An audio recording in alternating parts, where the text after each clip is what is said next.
Layup Music.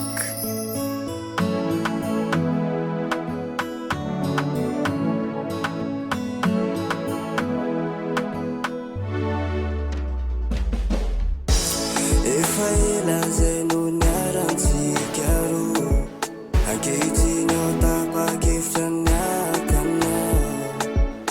Ny fitiavako mahery zay no ataovandro, mangataka ny vonoka mba tamtarao.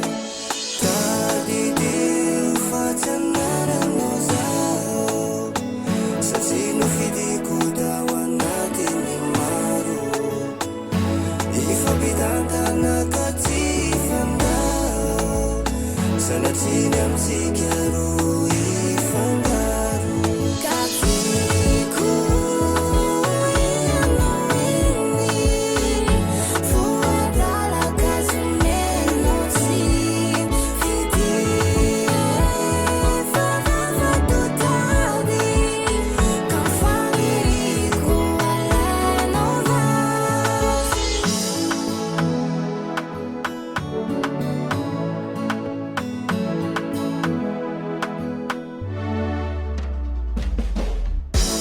Efa vononaka vady anao any aty, tsy sangisankiko na manadalandy.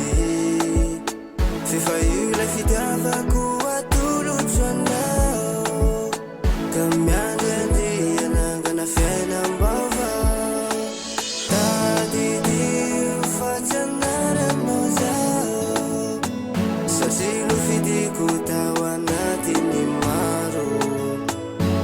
Ifapitantana ka tsy fandao, sanatria amitsika roa ifangaro. Ka tiako ianao iny, voadalaka zonenao tsy fidy. Efa vavatotady ka faniriko alainao vazy.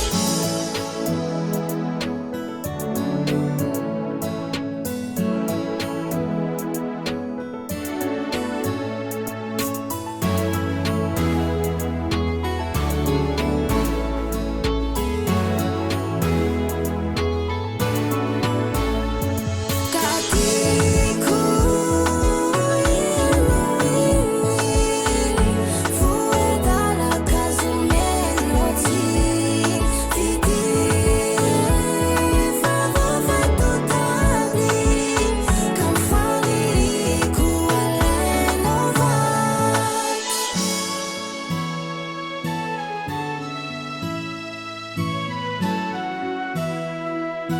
Layup Music.